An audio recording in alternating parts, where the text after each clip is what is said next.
অধিকার যাত্রার মাধ্যমে আগামীকাল থেকে তৃণমূল কংগ্রেসের প্রচার শুরু হতে চলেছে। শুক্রবার বিকেলে জেলা তৃণমূল কংগ্রেস কার্যালয়ে সাংবাদিক সম্মেলন করে জেলা তৃণমূল কংগ্রেসের সভানেত্রী মহুয়া গোপ জানালেন, আগামীকাল শনিবার তৃণমূল কংগ্রেসের পক্ষ থেকে অধিকার যাত্রা শুরু হতে চলেছে। মূলত আসন্ন লোকসভা নির্বাচন উপলক্ষে তৃণমূল কংগ্রেস প্রার্থী অধ্যাপক নির্মল চন্দ্র রায়ের সমর্থনে এই অধিকার যাত্রা শুরু হতে চলেছে। এবার এই জলপাইগুড়ি লোকসভা আসনটি দখলে মরিয়া তৃণমূল কংগ্রেস, আর যে কারণে এই অধিকার যাত্রার মাধ্যমে কেন্দ্রীয় সরকারের বঞ্চনার বিষয়টি যেমন তুলে ধরা হবে, তেমনি রাজ্য সরকারের বিভিন্ন উন্নয়নমূলক প্রকল্পগুলো তুলে ধরা হবে। আগামীকাল ধূপগুড়ি থেকে এই অধিকার যাত্রা শুরু হবে এবং গোটা লোকসভা এলাকা ঘুরবে বলে জানা গেছে। এদিনের এই সাংবাদিক সম্মেলনে জেলা তৃণমূল কংগ্রেসের সভানেত্রী মহুয়া গোপ ছাড়াও উপস্থিত ছিলেন তৃণমূল কংগ্রেস প্রার্থী তথা ধূপগুড়ির বিধায়ক অধ্যাপক নির্মল চন্দ্র রায়, জেলা তৃণমূল কংগ্রেসের চেয়ারম্যান তথা রাজগঞ্জের বিধায়ক খগেশ্বর রায়, রাজ্যের অনগ্রসর শ্রেণী কল্যাণ ও আদিবাসী উন্নয়ন দপ্তরের প্রতিমন্ত্রী বুলুচিক বড়াইক, মেকলিগঞ্জের বিধায়ক পরেশ চন্দ্র অধিকারী, তৃণমূল কংগ্রেস নেতা চন্দন মিত্র সহ অনেকে। ব্যুরো রিপোর্ট, আমাদের টিভি। জনগণের গর্জন, বাংলায় বিরোধীদের বিসর্জন, এটা দিয়ে ব্রিগেডের মঞ্চ থেকে আমাদের সর্বভারতীয় সভানেত্রী এবং আমাদের দলের সেনাপতি অভিষেক বন্দ্যোপাধ্যায় এই স্লোগানে ডাক দিয়েছিলেন। সেই দিনই আমাদের প্রার্থী ঘোষণা হয়েছিল। আমাদের সর্বভারতীয় তৃণমূল কংগ্রেসের 42 জন প্রার্থীর সাথে সাথে জলপাইগুড়ি লোকসভা কেন্দ্রের আমাদের প্রার্থী প্রফেসর নির্মল চন্দ্র রায় নাম সেদিনই ঘোষণা হয়।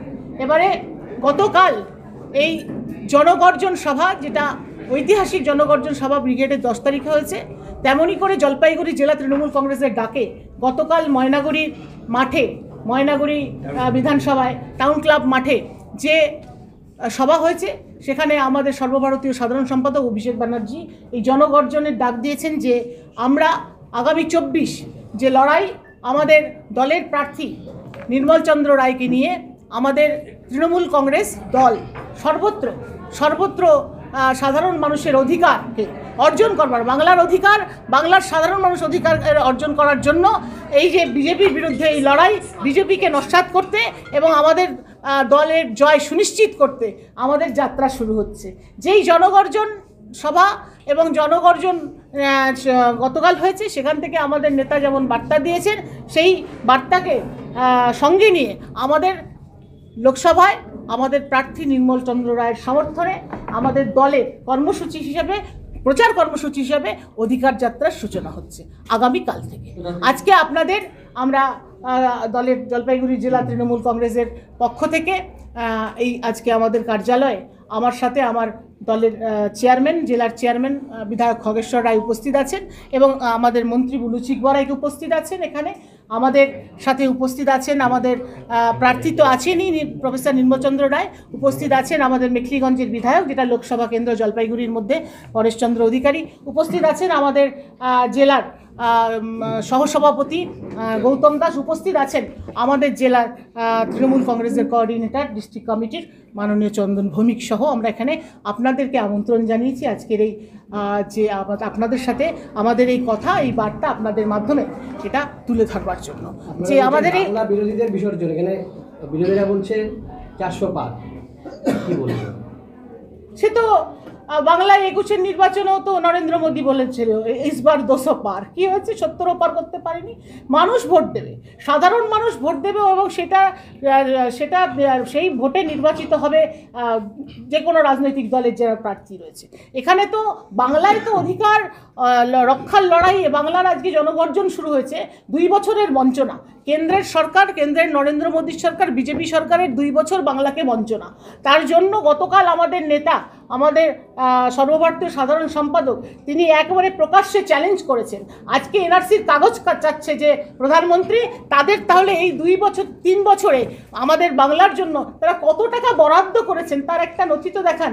তার সেটা প্রকাশ্যে চ্যালেঞ্জ করার পরও কিন্তু কোনো বিজেপির নেতাকে এখনো পর্যন্ত একটা কথা বলতে শোনা যায়নি। তো এখান থেকেই তো নিশ্চিত যে সাধারণ মানুষের অধিকার অর্জন নিয়ে আজকে মমতা বন্দ্যোপাধ্যায় মানুষকে যে অধিকার দিয়েছেন, অন্ন বস্ত্র বাসস্থান, আজকে সেটা রক্ষা করবার জন্য মমতা বন্দ্যোপাধ্যায় যেভাবে সর্বস্তরের মানুষের পাশে দাঁড়িয়েছেন, সেই বাংলায় তৃণমূল কংগ্রেসের সরকার, মমতা বন্দ্যোপাধ্যায় মুখ্যমন্ত্রী এবং আমাদের নেতা অভিষেক বন্দ্যোপাধ্যায় যে আন্দোলনের কথা বলেছেন, যে মানুষ নিজেদের অধিকার অর্থাৎ উন্নয়নকে সামনে রেখে, ধর্মকে সামনে রেখে নয়, ধর্ম যার যার, আমাদের আলাদা মতামত থাকতে পারে, কিন্তু নির্বাচন যেইভাবে হওয়া উচিত, আমি আবারও বলবো, আমাদের রাজ্যের একমাত্র উপনির্বাচন ধূপগুড়ি উপনির্বাচনে কিন্তু আমরা জলপাইগুড়ি জেলায় আমাদের বিধায়ক প্রফেসর নির্মল চন্দ্র রায়, আজকে যিনি আমাদের লোকসভার প্রার্থী হয়েছেন, সেই নির্বাচনে কিন্তু এই দিশা আমরা দেখেছি।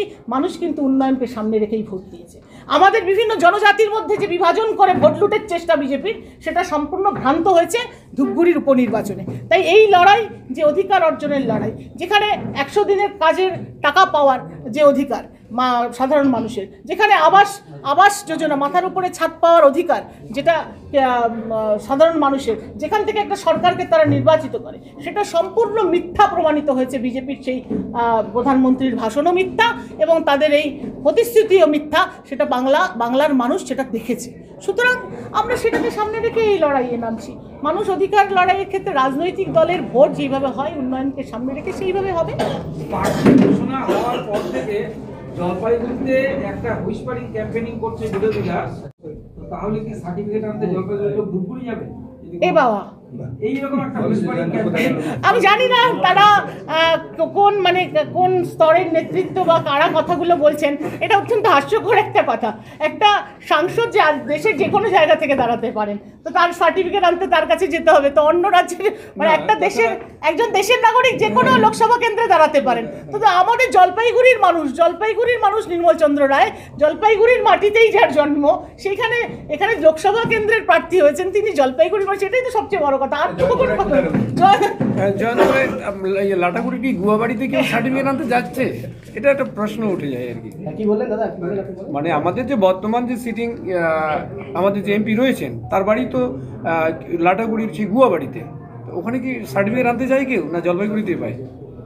এটা বুঝতে হবে একটু। বলছি, এবার লোকসভায় তৃণমূল কি ইস্যু নিয়ে ময়দানে নামছে? দেখুন, এই যে আমি আজকের যে আপনাদের সাথে যে আমাদের দলের যেই একটা বার্তা আছে, এটা দিয়ে দেওয়ার চেষ্টা করছি। আমরা কিন্তু এই একটা কর্মসূচিকেই করছি, এটা কর্মসূচিকেই সামনে রেখে, প্রচার কর্মসূচিকে সামনে রেখেই কিন্তু এই আপনাদের সাথে আমাদের এই আজকের এই বার্তাটা হচ্ছে, যেটা দেওয়ার আমরা চেষ্টা করছি দলের পক্ষ থেকে। আপনাদেরকে ডাকাও হয়েছে, আমন্ত্রণ করা হয়েছে, সেই জন্য এটা হচ্ছে অধিকার যাত্রা। এইটা অধিকার যাত্রা, অর্থাৎ মানুষের অধিকারকে সামনে রেখে লড়াই। এটাই আজ কর্মসূচি, যেটা আমাদের প্রত্যেকটা বিধানসভা ওয়াইজ এবং ব্লক পঞ্চায়েত সমিতি ওয়াইজ হবে। বিধানসভা ওয়াইজ আমাদের কালকের থেকে শুরু হচ্ছে। আপনারা জানেন যে আমাদের জলপাইগুড়ি লোকসভা কেন্দ্রে 7টা বিধানসভা রয়েছে, যেমন করে নাগরাকাটা বাদ হয়ে মেটলিগঞ্জ যুক্ত হয়েছে। এই 7টি বিধানসভা কেন্দ্রেই আমাদের এই অধিকার যাত্রা আগামীকাল থেকে শুরু হচ্ছে। সেখানে বিধানসভা ওয়াইজ যেখানে শুরু হচ্ছে, সেখানে আমাদের যারা বিধানসভা, অর্থাৎ ওই বিধানসভার অন্তর্গত যে নির্দিষ্ট কিছু, যেমন বিধায়ক তো থাকবেনই, যেখানে বিধায়ক আছেন বিধায়ক থাকবেন, এবং বিধায়কের সাথে আমাদের ওই এলাকার জেলা পরিষদ, পঞ্চায়েত সমিতির সভাপতিরা এবং আমাদের ব্লক সভাপতিরা, আমাদের সেইখানকার কোনো মিউনিসিপ্যালিটি হলে সেখানকার চেয়ারম্যান, ভাইস চেয়ারম্যানরা, তারা একসাথে থেকে এই প্রচার কর্মসূচিটা শুরু করবেন। এবং পাশাপাশি আমাদের প্রার্থী প্রফেসর নির্মল চন্দ্র রায়কে নিয়েও আগামীকাল থেকে তার কর্মসূচি হিসেবে এই একটা প্রচার কর্মসূচি শুরু হচ্ছে। এই কর্মসূচিগুলো বিধানসভা ওয়াইজ বিভিন্ন অঞ্চলে এই যেইভাবে আমাদের বিগত দিনে আপনারা দেখেছেন তৃণমূল কংগ্রেসের যে বঙ্গধ্বনি যাত্রা বা আমাদের যে দিদি সুরক্ষা কবচের সময় যেইভাবে আমরা একটা এলাকায় আমরা ঘুরে বেরিয়ে সাধারণ মানুষের সাথে কথা বলেছি, ঠিক সেইভাবেই। তো যে মামাটি মানুষের সরকারের মুখ্যমন্ত্রী মমতা বন্দ্যোপাধ্যায় আজকে বাংলার সাথে সাথে জলপাইগুড়ি জেলার জলপাইগুড়ি লোকসভা কেন্দ্রেরও প্রত্যেকটা সাধারণ মানুষের ঘরে উন্নয়নটা পৌঁছে দিয়েছেন। 100 দিনের বকেয়া টাকা পেয়েছে, শুধু তৃণমূল কংগ্রেসের লোকরা 100 দিনের বকেয়া টাকাটা পায়নি। যেখানে 2,52,000 লোক জলপাইগুড়ি জেলায়, সেখানে কিন্তু বিজেপি, সিপিএম, কংগ্রেসের মানুষেরাও তাদেরও টাকাটা আটকে রেখেছিল এই বিজেপি সরকার, বিজেপি দলের নেতারা এবং সাংসদ জয়ন্ত রায়রা গিয়ে তাদের জন্য কোনোদিন আর্জি জানায়নি। সেখানে আমাদের মুখ্যমন্ত্রী মমতা বন্দ্যোপাধ্যায় সেই টাকা দিয়েছেন। আমরা সেই সাধারণ মানুষদের কাছে পৌঁছবো, আমাদের যে বার্তা সেটা আমরা তুলে ধরবো, এবং নির্বাচন যেইভাবে হয়, রাজনৈতিক লড়াই যেইভাবে হয়, সেইভাবে আমরা এটা। আরেকটা বলছি যে নির্বাচন তো ঘোষণা হতে চলেছে, আপনি প্রার্থী হয়েছেন, কি বার্তা দেবেন মানুষের মধ্যে, কি নিয়ে যাচ্ছেন, কি বলবেন? না, লোকসভার প্রার্থী হিসেবে আমি যে প্রথম যে মানুষের কাছে মানে যে বার্তাটা আমি দিতে চাই যে তারা যদি আমাকে আশীর্বাদ করেন, হ্যাঁ, আমি জলপাইগুড়ি এই যে আমার যে পার্লামেন্টারি কনস্টিটিউয়েন্সিটা আছে এখানকার যে আমাদের যে মানুষের যে সমস্যাগুলো আছে, মানুষের সমস্যা প্লাস আমাদের যে কনস্টিটিউয়েন্সির আমাদের জলপাইগুড়ি যে ডিস্ট্রিক্টটা আমাদের যে রয়েছে সেটা 3টে জোনে আমরা ভাগ করতে পারি। একটা হচ্ছে আমাদের চা বলয়, একটা হচ্ছে কৃষি বলয়, আর একটা হচ্ছে আমাদের শহর এলাকা। এই যে 3টে জোনে যে বিভিন্ন ধরনের প্রবলেমসগুলো রয়েছে বা এখানে কি কি কাজ করা যেতে পারে, ভবিষ্যৎ প্ল্যান প্রোগ্রাম, এই জিনিসগুলো আমি তুলে ধরব। আর সবচেয়ে বড় কথা হচ্ছে যে পার্লামেন্টে গিয়ে যে যে কথাটা বলা হলো যে যেই সরকার করুন না কেন, হ্যাঁ, যে আমাদের যে অধিকার, হ্যাঁ, সেটাই আমি সেখানে রেজ করার চেষ্টা করবো ভয়েস।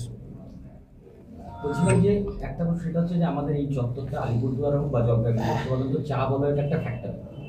ন্যূনতম মজুরি না কেন্দ্র এখনো পর্যন্ত ঘোষণা করতে পেরেছে কত হওয়া উচিত, বা রাজ্যের কাছেও অনেক মিটিং আছে ন্যূনতম মজুরি, যদিও বা 67 থেকে 232 হয়েছে। চা বাগানের মানুষদের জন্য আপনি কি করবেন? এটাই তো কথা, সেইটাই তো তুলে ধরবো পার্লামেন্টে, যে চা বাগানের জন্য যেখানে রাজ্য সরকার তার ক্ষমতা, সীমিত ক্ষমতার মধ্যে যে কাজটুকু করছে আর কি। 2014 সালে মোদিজি এখানে এসেছিলেন এবং মোদিজি নিজেকে দাবি করেন যে তিনি চা বিক্রেতা থেকে শুরু করে তিনি আজকে প্রাইম মিনিস্টার অফ ইন্ডিয়া হয়েছেন আর কি। তারপরে চা বাগানগুলোর জন্য তিনি কি করেছেন সে প্রশ্ন তো উঠবেই। And if I get opportunity I will raise this questions in the parliament, what are you doing for the benefit of the labourers of tea garden of north Bengal and specially Jalpaiguri. বলছি জলপাইগুড়ি যে সাব ডিভিশন প্রশাসনিক ক্ষেত্রে খুবই গুরুত্বপূর্ণ জলপাইগুড়ি জেলাটা। তো আপনার যদি জয়ী হন, মানে সাংসদ হিসাবে কি জলপাইগুড়ি থেকে কোনো অস্থায়ীভাবে কার্যালয় থেকে কাজ করবেন না ধুপগুড়ি থেকে আপনি কাজ করবেন? অবশ্যই জলপাইগুড়ি থেকে। জলপাইগুড়ি আমাদের এটা জেলাতেই হবে, মানে সাংসদের অফিসটা অবশ্যই জেলাতে হবে। প্রথমে কোন কোন ক্ষেত্রগুলো আপনি গুরুত্ব দেবেন, চা বাগান এগুলো ছাড়াও? বললামই তো আমি, কৃষি বলয়, চা বাগানের প্রবলেমসগুলো, মানে এটা আমরা সবাই আর কি well known about the problems of the tea gardens. Side by side আমাদের কৃষি বলয় যেটা, আমাদের এখানে রিভার ফেলিওর্স কিন্তু প্রচুর পরিমাণে হয় এবং বিধায়ক হিসেবে কিন্তু এগুলো নিয়ে আমি তদবির করেছিলাম, আমি এখনও করছি আর কি। যেমন আমাদের ধুপগুড়ি, আমাদের ডুয়ার্সের নদীগুলো খুব খরস্রোতা, ভীষণ কারেন্ট, ফলে মানে রিভার্স ফেলিওর যেটা নদী যেটা ভাঙন সেটা প্রচণ্ড পরিমাণে হয়, সেগুলো করা। প্লাস কানেক্টিং ব্রিজ, যেমন অনেকগুলো ব্রিজ, যেমন আমার একটা নিজস্ব পরিকল্পনা আছে, এই যে নাথুয়া হয়ে যে আমাদের যে জলঢাকার উপর দিয়ে একটা ব্রিজের একটা পরিকল্পনা রয়েছে, যেটা করলে আমাদের ট্যুরিজম থেকে শুরু করে অনেক কিছু আমরা ওখানে করতে পারবো। এবং শিলিগুড়ি যাওয়ার যে রাস্তাটা সেটা অনেক কাছে হবে এবং আমাদের যে ডুয়ার্সের যারা মানুষ শিলিগুড়ির সাথে তো আমাদের অনবরত যাওয়া আসা করে, সেটা কিন্তু দীর্ঘদিনের ওটা দাবিও রয়েছে, আর সেটা কিন্তু অনেকটাই এরকম ধরনের আর কি বড় বড় কাজ, যেগুলো নাকি সেন্ট্রাল গভর্নমেন্টের কাছ থেকে আদায় করে নিয়ে আসতে হয়।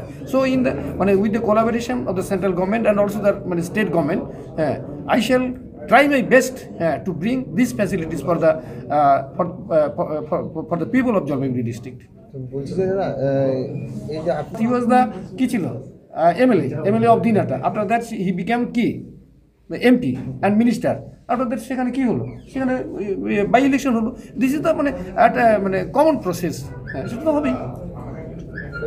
এবং I expect there must be by election in হবে বলে মনে করছেন? লক্ষ্মীর ভান্ডার আছে, নিশ্চয়ই সেটা যেটা বলবো আর কি। তুমি করে বলছি, তোমরা বয়সে অনেক ছোট। তোমরা জানো 2014 লোকসভা হয়েছে, 2019 লোকসভা হয়েছে। 2014 আমরা জলপাইগুড়ি লোকসভায় আমাদের দলীয় প্রার্থী জিতে দিয়ে, কিন্তু 2019 আমরা হেরে যাই। কিন্তু 2019 আর 2024 আকাশ পাতাল তফাৎ। কেন তফাৎ হলো?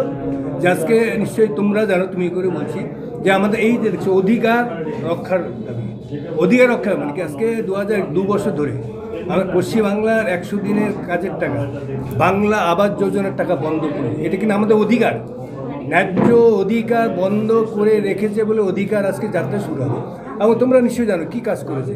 আমাদের জলপাইগুড়িতে সংসদ আমরা পাঠিয়েছি, ও বারবার বলে একটা দেখাতে পারবে যে আমি এই কাজটা করেছি। আমি যেমন বিধায়ক হিসেবে চারবারে বিধায়ক, আমি আঙুল দিয়ে দেখিয়ে দিতাম এইটা কাজ এটা কাজ। আজকেও যেমন 3টা রাস্তা উদ্বোধন করে আসলাম, আজকেও 3টা রাস্তা উদ্বোধন করে আসলাম। আমাদের সংসদ বলুক এই 5 বছরে কোন কাজটা করেছে? মানে কাজের খতিয়ান নিয়ে আপনারা যাবেন? হ্যাঁ নিশ্চয়ই আসুক কাজে। আমি তো চারবারে বিধায়ক, আমি কি কি কাজ করেছি, কি কি কাজ আমি আসুক চ্যালেঞ্জ করি। এটাই তৃণমূলের আমাদের প্লাস পয়েন্ট, যে তৃণমূল প্লাস পয়েন্ট মানে এবারকে যে প্রার্থী আমাদের ডাক্তার নির্মল চন্দ্র রায় এবং বিপুল ভোটে আমাদের জিতবে।